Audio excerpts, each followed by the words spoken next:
अस्सलामुअलैकुम रहमतुल्लाहि वबरकातुहू। आप लोगों की बहुत सारी मशीनें जो धागा नहीं उठा रही, लेकिन इस मेथड को अप्लाई करने से पहले जो मैंने पहले वीडियो बनाई है धागा उठाने की, पहले आपने टाइमिंग सेट करना है।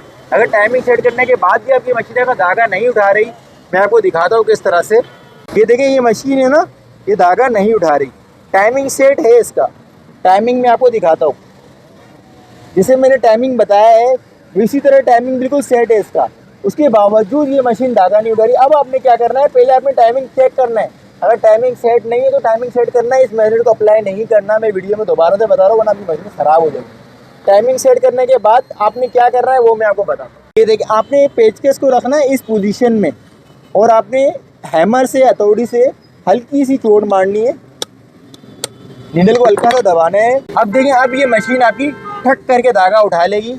और ये धागा उठाने की जो प्रॉब्लम थी, लोग कह रहे थे टाइमिंग सेट करने के बाद भी धागा नहीं उठा रही, वो सॉल्व हो चुकी है। मशीन ने धागा आपका उठा लिया।